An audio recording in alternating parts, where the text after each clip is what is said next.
Hi, this is Pat McDonald, your host for Vote for Vermont, where our tagline is Listening Beyond the Soundbites. I have a studio full of amazing guests today, and our topic is the increase in crime in Vermont, and in particular, my town of Berlin. And to help us, I have our Chief of Police, Chief James Pontbriand. Did I come close? That's correct. Chief? Yep, Thank very you. good. Excellent. And he's our Chief of Police, been there Since 2020, so a little more than 4 years now. Excellent. Shame on me for not knowing your staff. I got to go over there and fix that. And sitting next to the chief is Tor Nelson, who kindly, thank you, came forward and agreed to be our temporary town administrator. They haven't made you permanent yet, have they? Not yet. Taking applications. There you go. And also, Tor is running for the for Vermont Attorney General. I've been interviewing people for the U.S. Senate, so that's why I got confused. And next to Tor is Miriam, and she's our guest Tor's mom, and a very good friend. Huh? You said Tor's mom. Oh, Tor's mom, that's you. Yeah. How about the other guy? Right, exactly. Sorry, Alva. No problem. That's Alva. Yeah, I'm sorry. So this is Thank you. Miriam. And she is Alva's mom and a very good friend.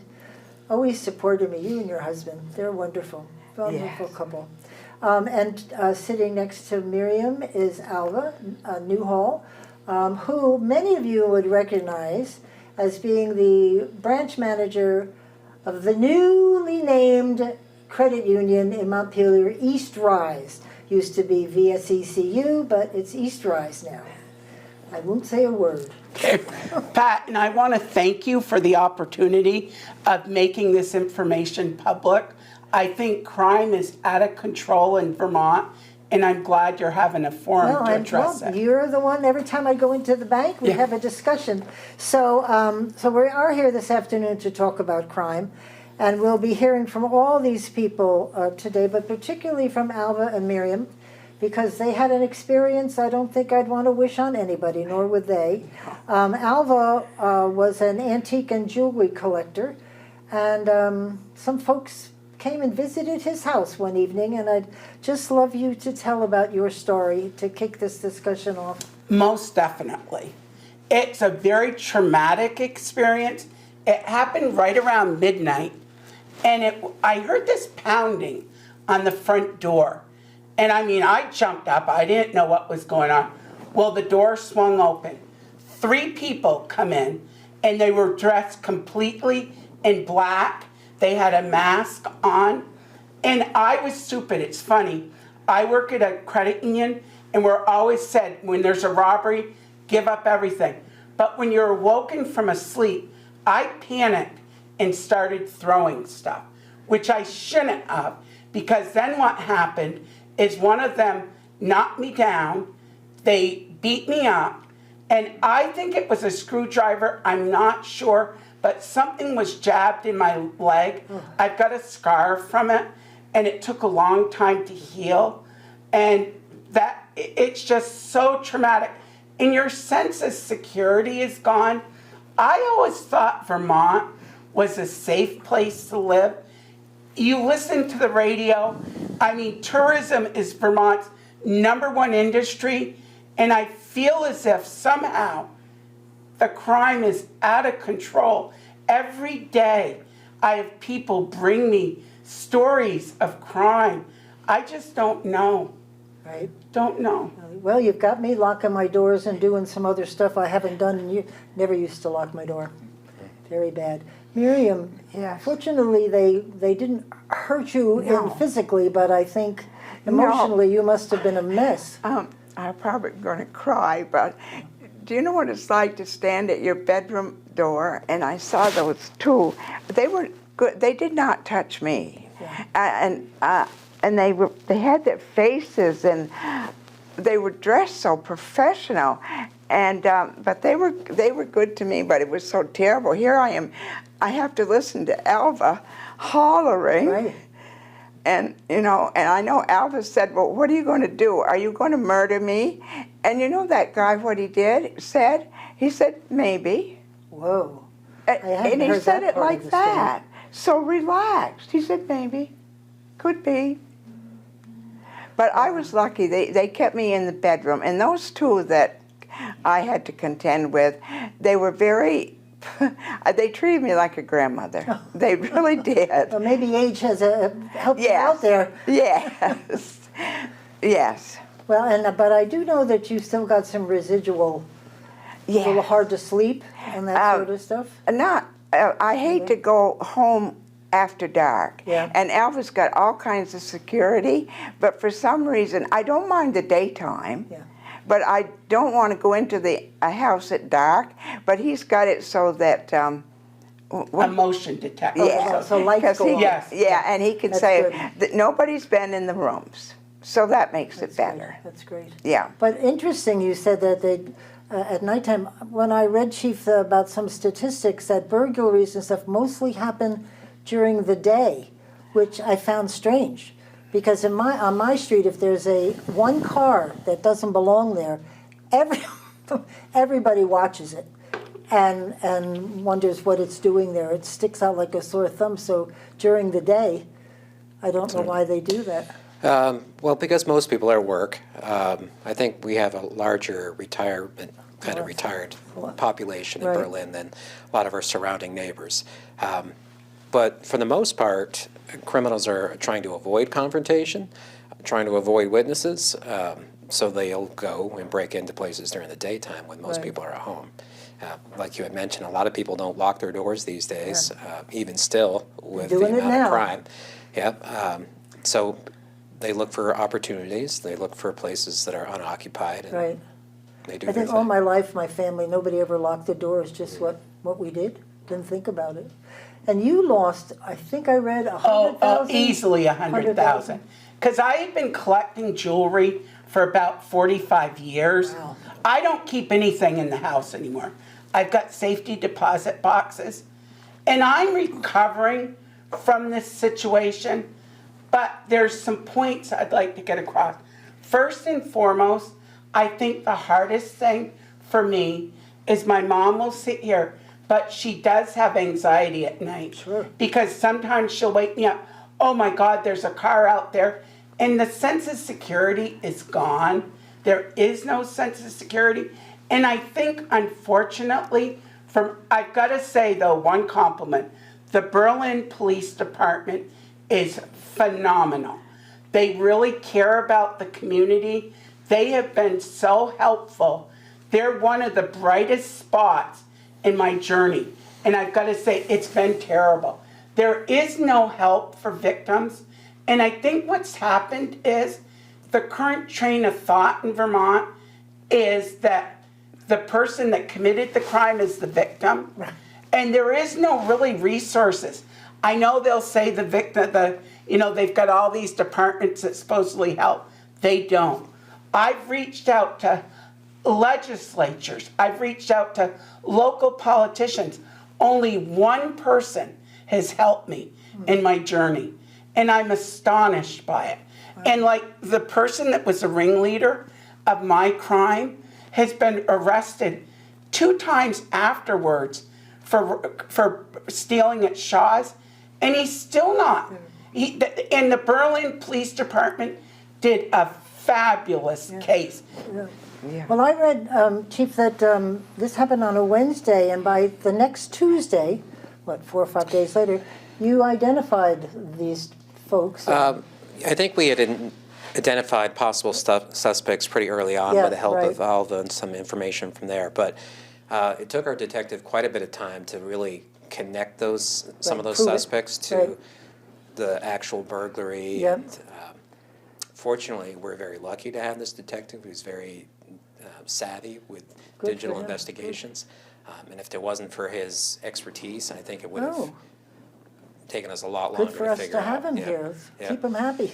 The days of kind of hoofing it out there and interviewing, canvassing neighborhoods and whatnot, those days are, I think, past.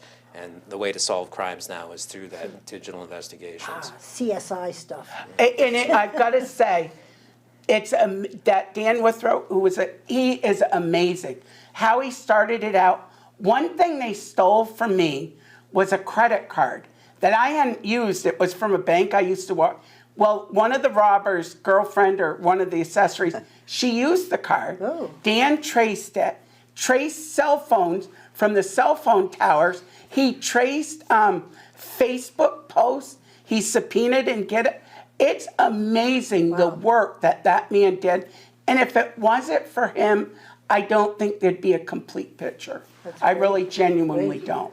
And I think this is a skill set that we need to be teaching our law enforcement more, moving into the future. You know, like the chief said, it's not the old, the gumshoe detective. Yeah, no, not anymore, for sure. But it's a lot more technical tools, and our Vermont Criminal Justice Training Council needs to be addressing this and building our next generation of police officers and investigators to be able to track down these types of crimes instead of spending their time punishing and decertifying police officers like they're doing now. Yes, I was on that committee. That was tough years ago when you'd have to face that decision about decertifying. I didn't like that. But anyway, you're running for Attorney General, and I know that crime is something that's right up there on your to-do list of things to talk about and to fix. You want to kind of weigh in for a little bit as we continue this conversation? Well, unfortunately, Alva's and Miriam's story is not the exception. It's the rule nowadays. The crime in Vermont is increasing, whether it's property crime or whether it's more violent types of crime. Looking at the FBI statistics from 2014 on, the crime rate has doubled in Vermont, while it's remained relatively stable nationwide. And you have to look at what the reasons for that is. And during that time, we've taken a very soft on crime approach in the state. We have prosecutors who are refusing to do their job and prosecute cases.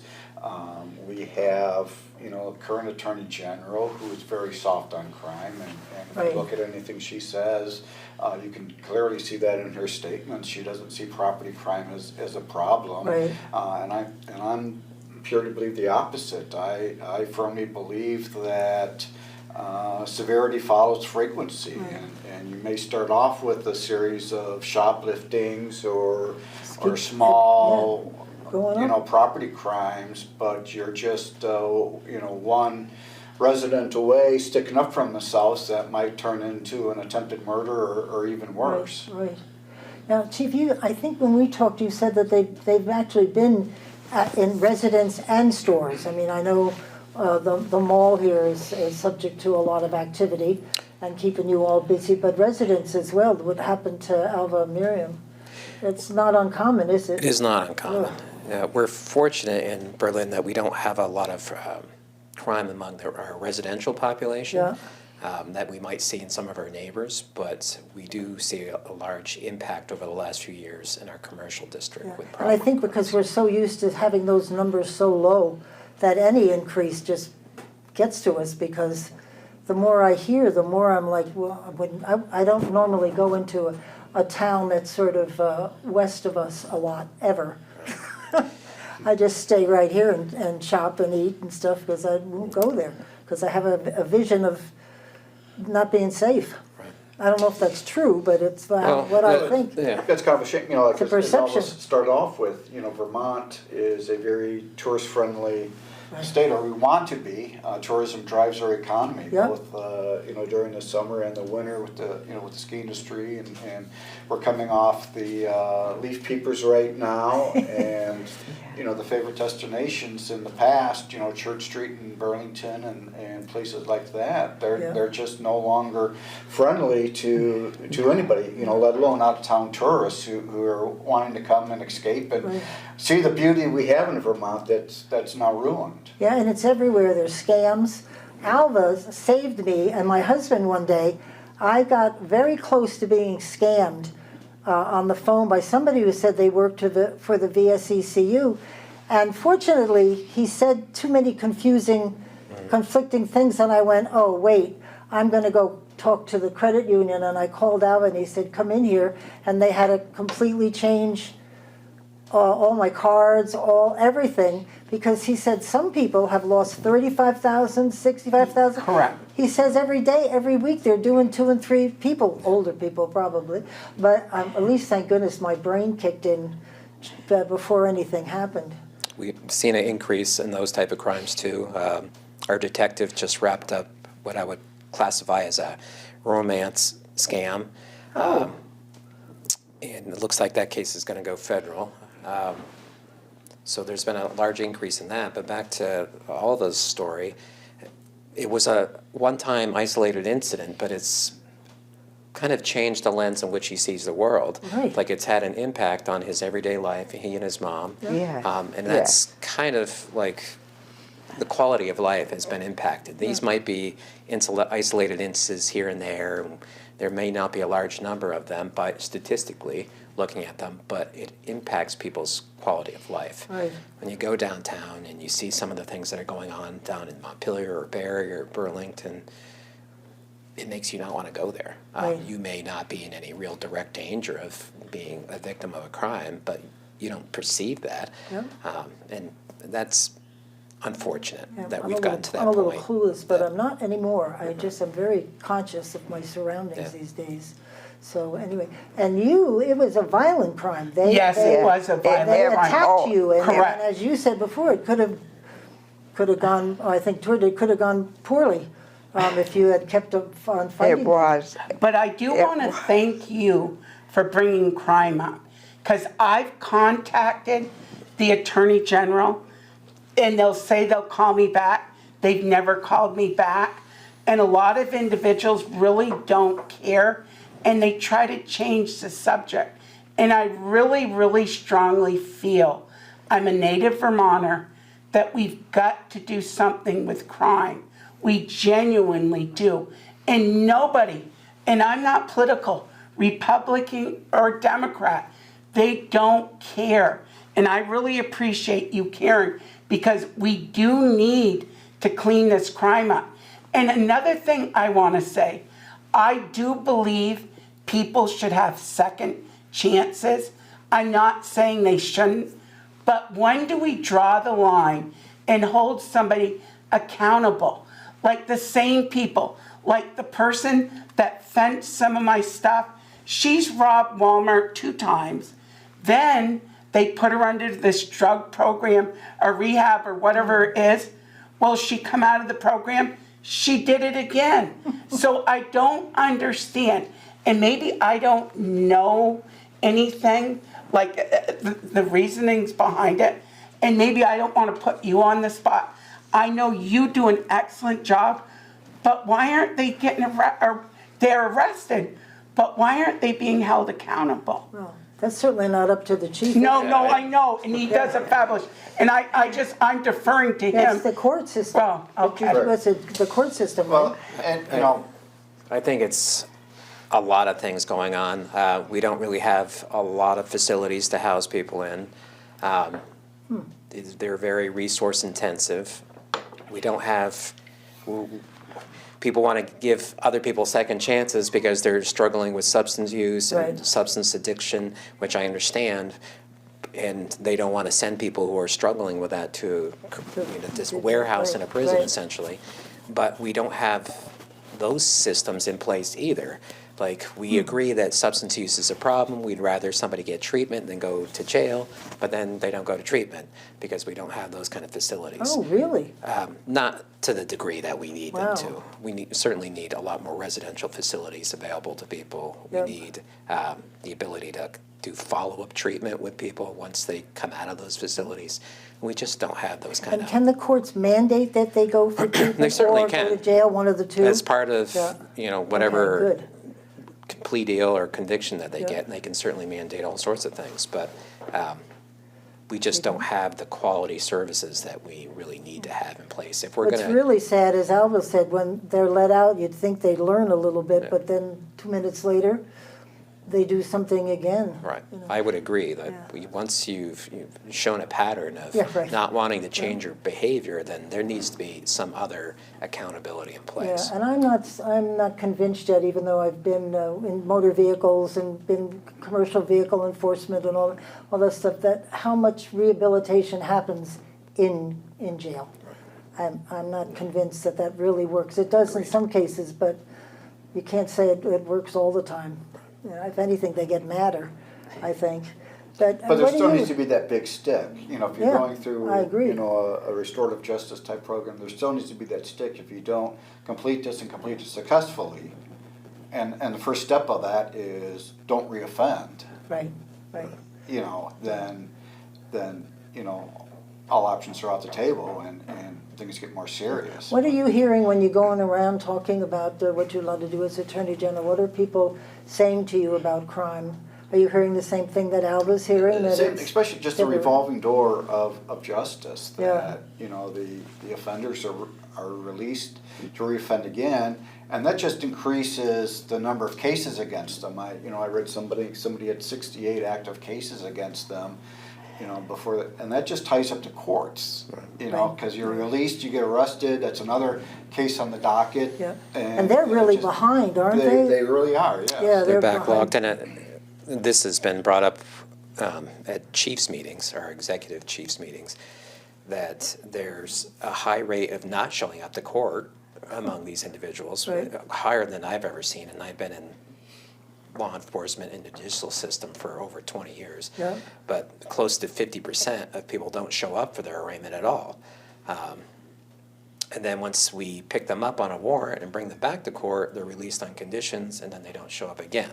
Right.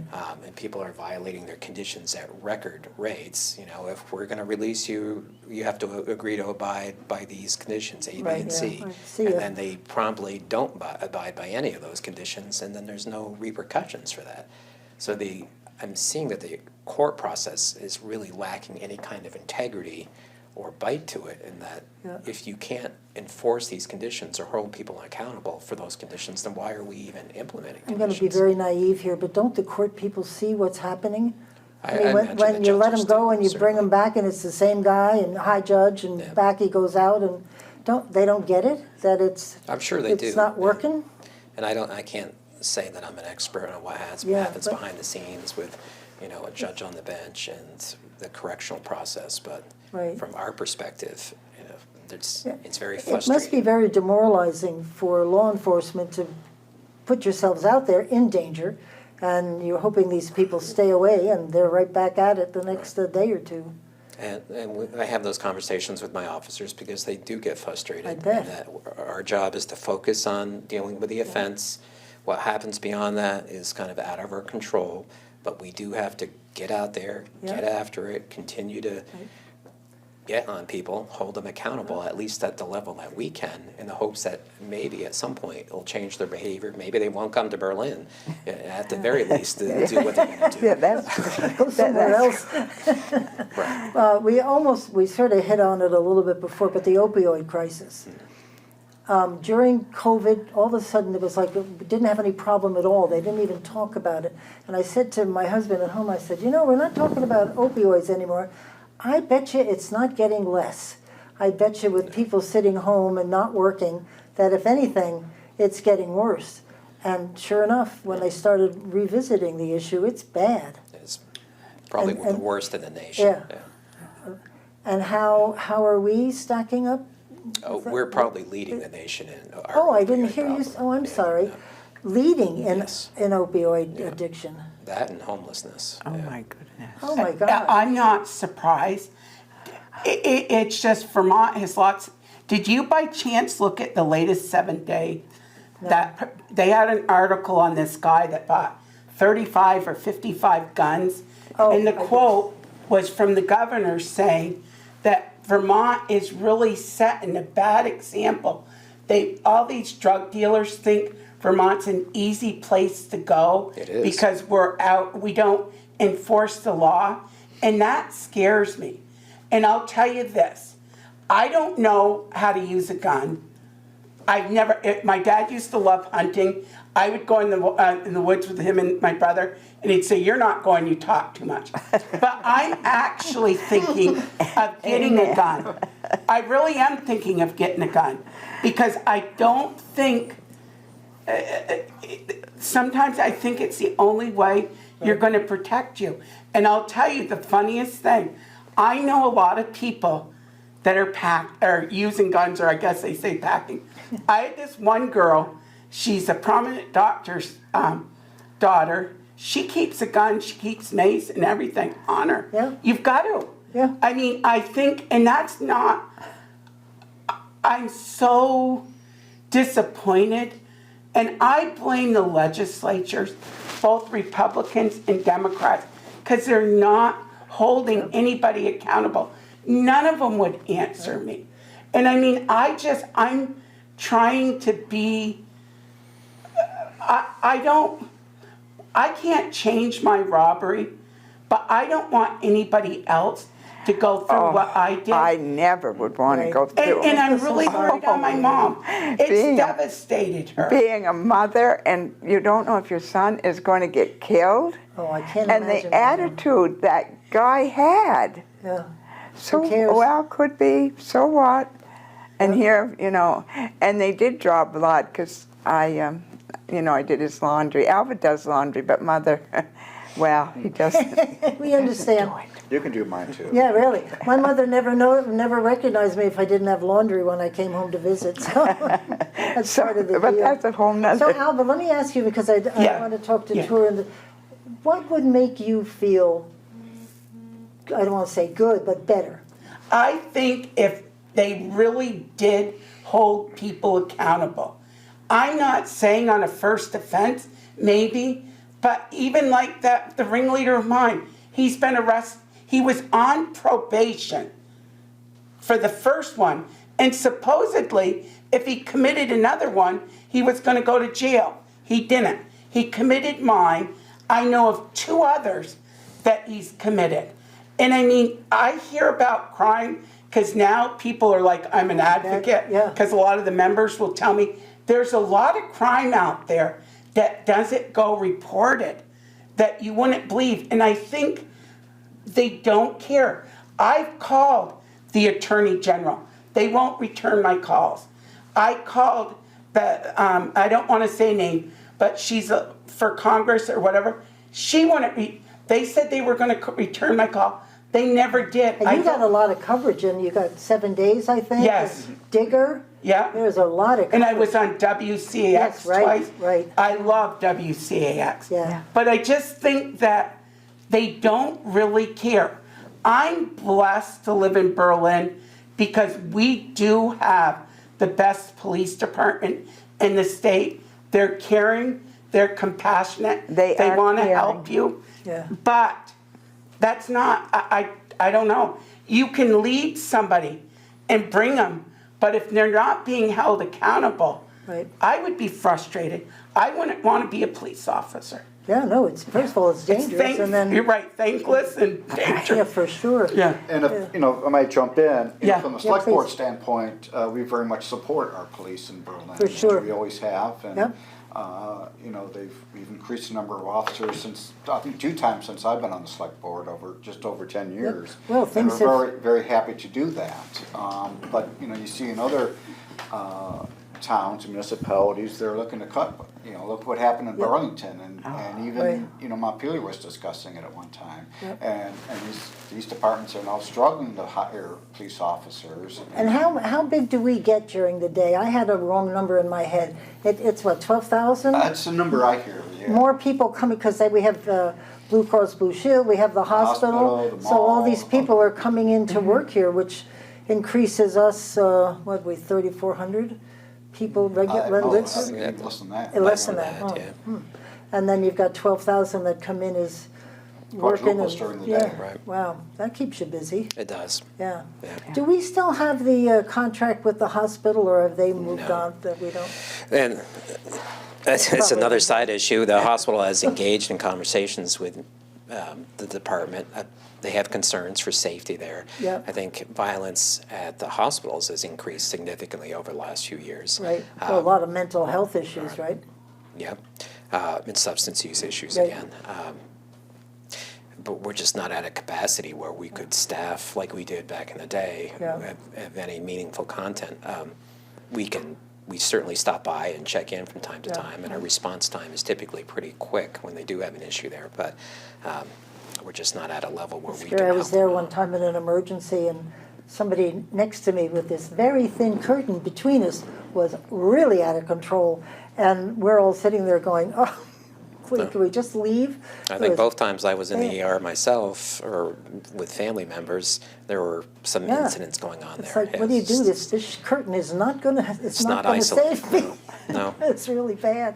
Anyway, so I guess just going around, do you have any discussions about how to fix all this?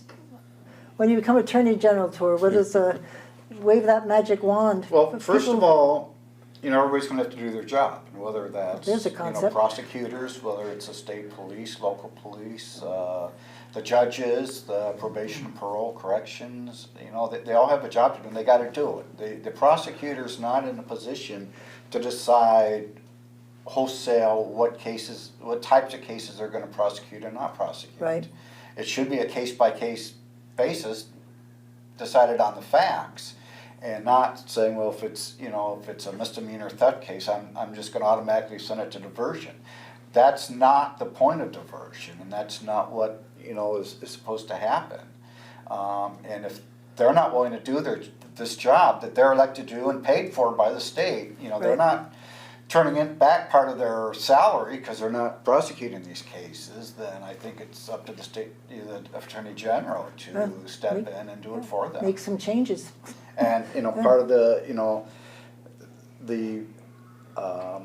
authority of this Attorney General is to work together with the state's attorneys and with the U.S. attorneys and with the Attorney Generals of surrounding states to be like what I like to call a force multiplier. And if a certain case is out of, a certain county's expertise, then let's find them the expertise they need to prosecute this case, whether it be in state or out of state. I lived in Indianapolis when the Mike Tyson trial was going on.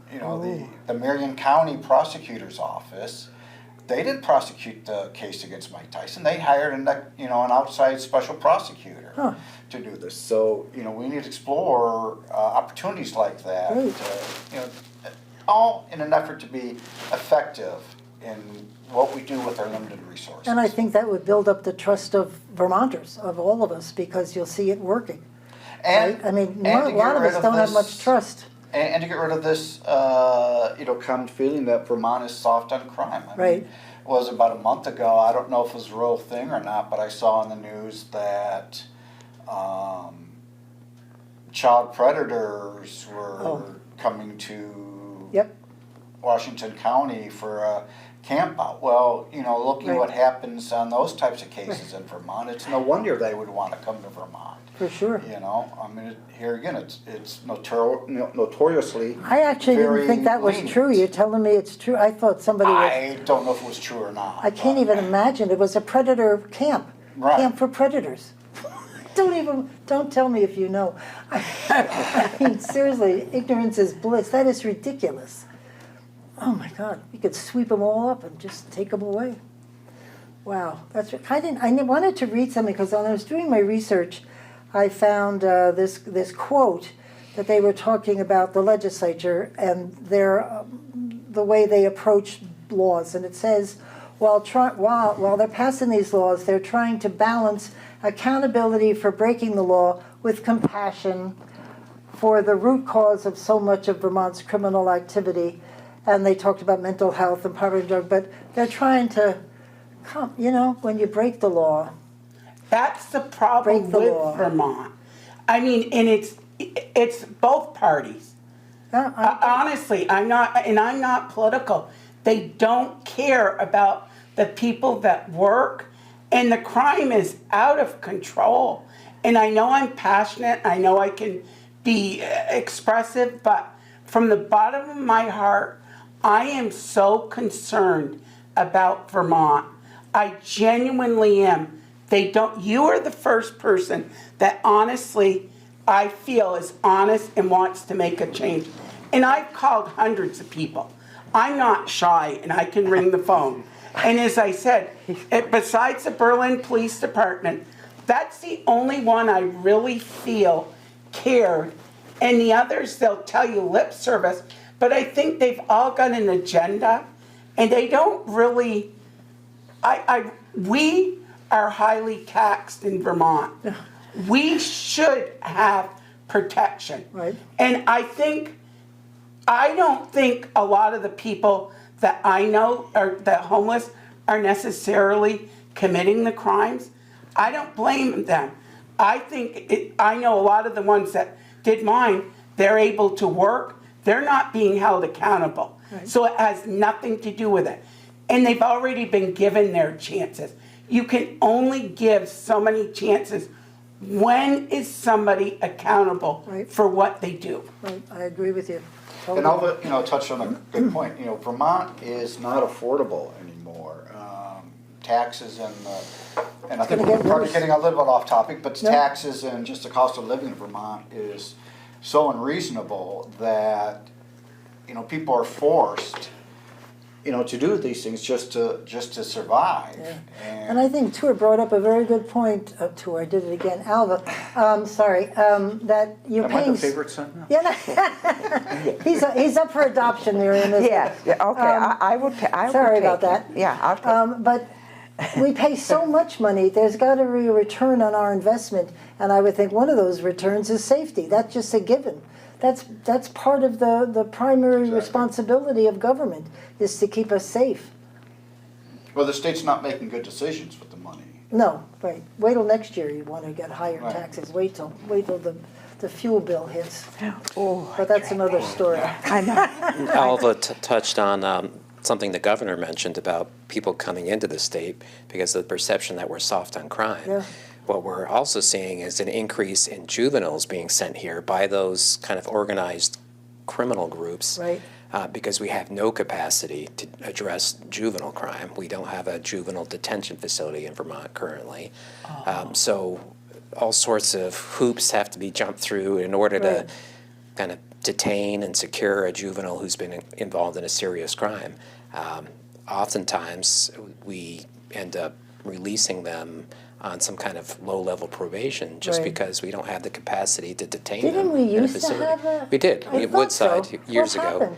Oh, Woodside was closed. Oh, Woodside, of course. Yeah, there was some internal problems there from what I understand, but Right.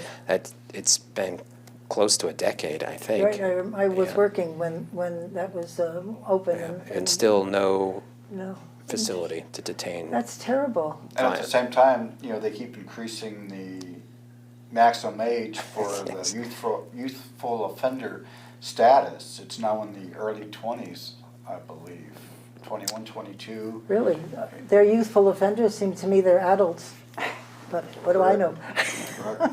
Here again, no accountability. Yeah, right. you know. Right. Wow. I mean, and it's one thing if it led to, rehabilitation, or give somebody. It's one thing to give a second chance, get some effective rehabilitation. Right, but when if it's they're just to get rid of the case, get it off the docket, it's not Yeah. doing anybody any good. I did a show about a year or so ago on trafficking of women into Vermont, and it was staggering, the information about how we're right smack involved in it. And it's a growing problem. Yeah, it's just continuing. incredible to me.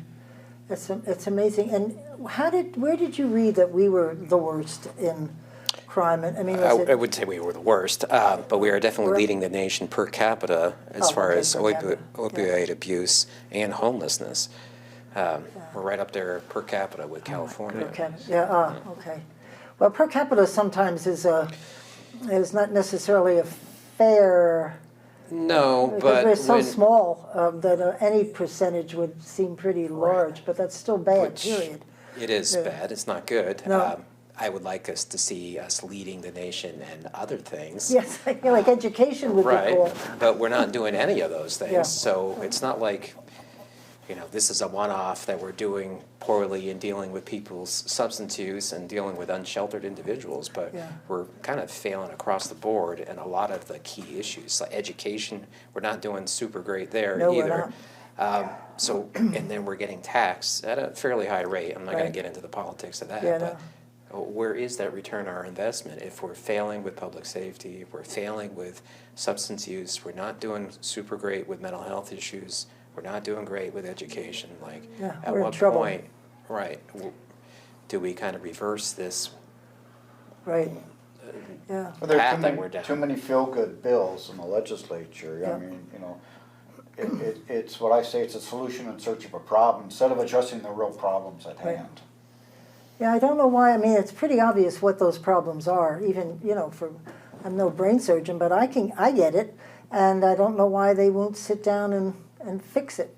I don't think it's that hard, and I think once you start opening up a discussion like we're doing here today, everybody's in agreement.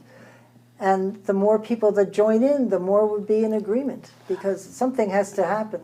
I want to ask the legislature, though, all they're doing is addressing the criminals.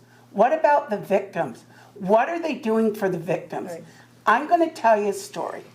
My mom was having anxiety at night. I worried about her. I called a psychiatrist because I was just going to see. The first thing they told me when I called, if she's Medicaid, we won't take her. They didn't ask about anything. I'm And not. this, I just and wanna she's get not. paid. But I mean, that's beside the point. But they don't care about the victims. It's, give them a second chance. And they claim they have those victim advocates and all that. They do not help. I was told by 2 of them that they're so overwhelmed Yep. and short-staffed that they really can't do an effective job. And a lot of times they just get through the day. And I might get more help because I'm louder and vocal. But what about the people that aren't vocal? The victims that don't have the resources? I'm very fortunate. I've been blessed. I've got a great job. I can help myself financially and I'll recover. But what about those that can't? Right. That, I don't want to throw them homeless. Yep. And the way they're stealing, I mean, I just don't know. My perception of the area, I don't trust anybody anymore. I trust somebody. I mean, my trust factor's gone downhill. Wow, don't I'm blame very skeptical. And I mean, you go to Walmart, you go to Price Chopper, you go to Shaw's, you're accosted by people begging for money. And I don't really know if they need the money or not. I've given some money, but then I was told by a lot of people they're just using it to buy drugs. So I just feel as if it's a convoluted mess out Right, there. right. There's no You have each structure. other. It's Yeah. good that you have each other. Can you imagine if your mom was alone and something like that was? I know. That's terrible. My sister really wants my mom to move to Florida we won't. because Florida does, and I'm not doing a political statement, but they really do clamp down on crime. My sister claimed the people that arrested me would be in jail now because they've got the evidence. I mean, the Berlin cops did an excellent job, but they don't care. No, it sounds like from the chief, we haven't spent the money in the right places to get the facilities and the people, right? I think that's one of the issues. What do they say at the Chief of Police Association? I mean, does everybody feeling this way? Or, Absolutely. You're talking to the choir? Yeah. Huh. There's definitely issues with accountability, recidivism. Right. Wow, because I know there are some, like Rutland is an issue and has been for a long time, Burlington. They just had a big, the mayor just had a big open session on crime, trying to see what they could do in Burlington. And well, I was sort of wanted to go and be a little fly on the wall just to hear, but it must be bad there.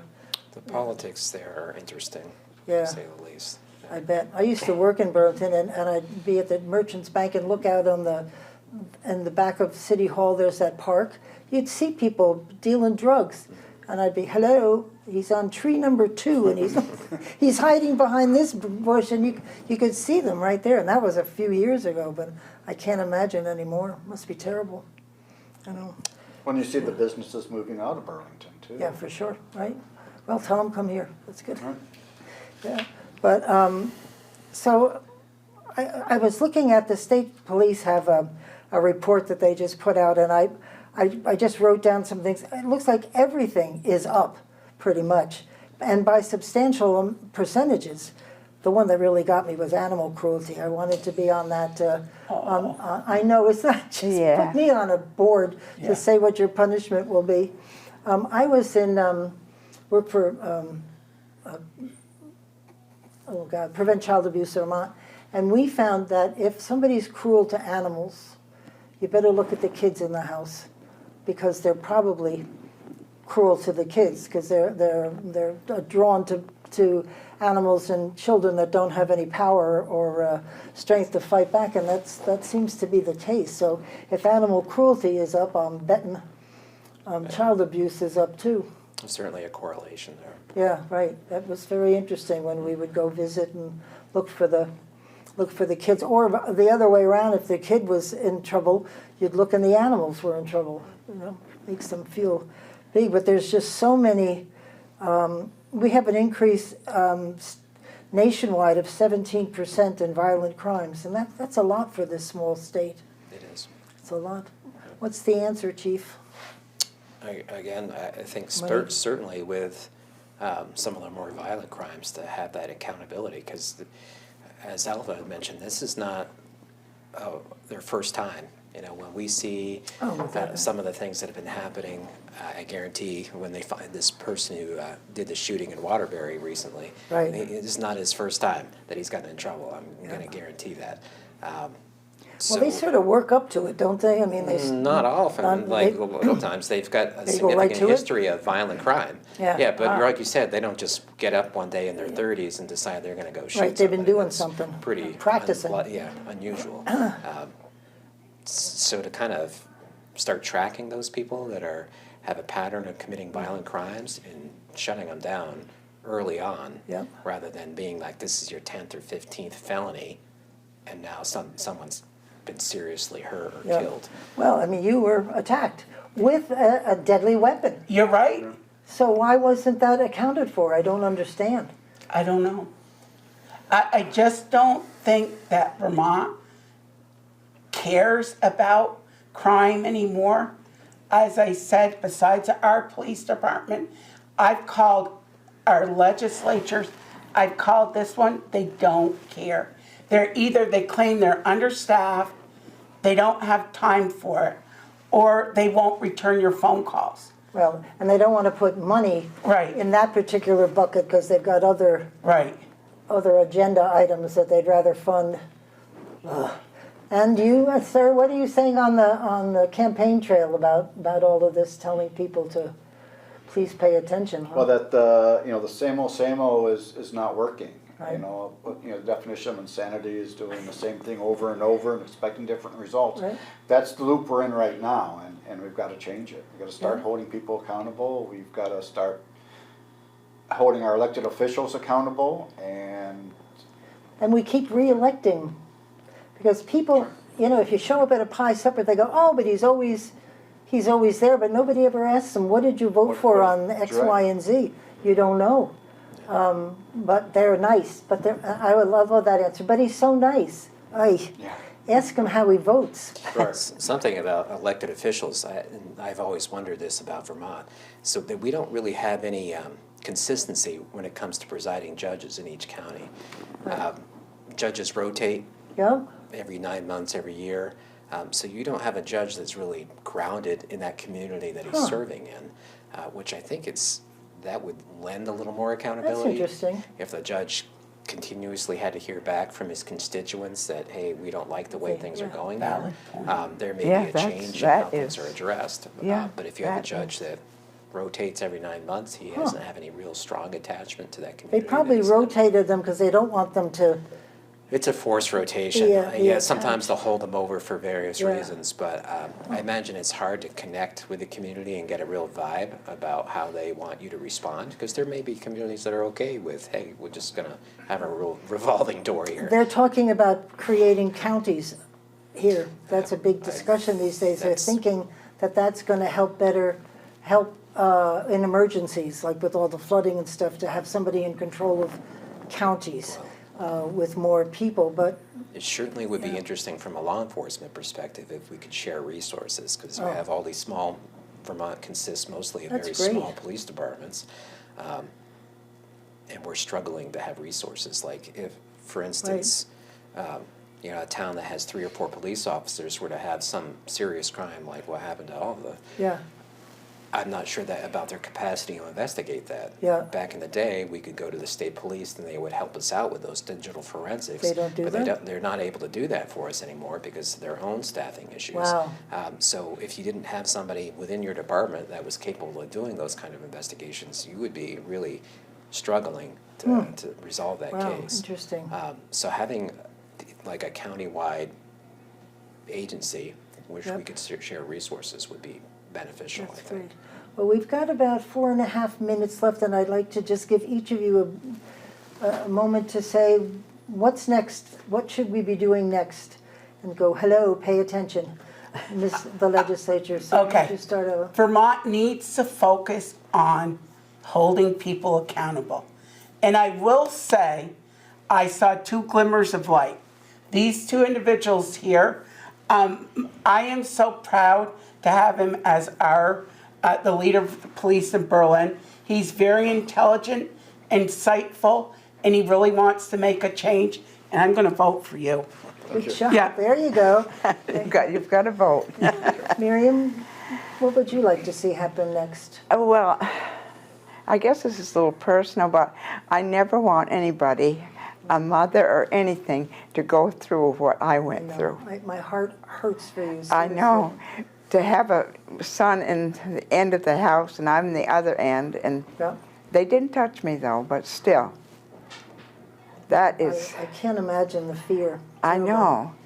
And especially when he said, well, what are you going to do? Are you going to murder me? And he was so nonchalant. It was like, so odd. And this is a kid? I mean, you think he's in his late teens That's or early 20s. Yeah, Yeah. like, 20s, Wonderful. 30s. Yeah. Mom and dad should be proud. right. Yeah. Jeez, I bet that's probably part of the problem. Anyway, thank you. I'm so glad we felt comfortable to come on. I really Yes. think people need to hear. Yes, both of they you, do. but You know, if particularly- I can just help somebody. Good for you, Miriam. And those policemen were so good. And Mark was there. He was there instantly. That's great. Officer Mark, I should probably say. Sorry, that's a But, Berlin thing. Yes, he's been around for years. Yeah, he Yeah, has, that's we, for we, you know, he's comfort. And that Gabe, he was so comforting the other That's day. nice. You've got some good guys. I do. Yeah, Thank you. that's great. Good. Tura? That's why I like serving in Berlin. We've got great Right, people. exactly. Oh, That's for thank sure. you. Can't get much better than these two, that's for sure. But, you know, I think to answer your question, first of all, I think, you know, it starts in the legislature. We need new laws, stronger laws, and that relates then to, you know, the accountability side. But also, you know, for any municipality or even the colonel of the state police, if you want to learn how to support your department, come talk to me. I'll tell you how to do it, because I don't even see support coming out of the colonel of the state police either. That woke me up. I'll have to chat about that later, chief. But we don't- I probably would shouldn't agree go with home Tor. tonight, I think people need to get involved and let their representatives know how they feel about on issues. Politicians often don't come to chiefs of police for information or their opinions, and often they don't want to hear from us anyway. So yeah, they want to hear from their constituents on issues that affect them. Yeah.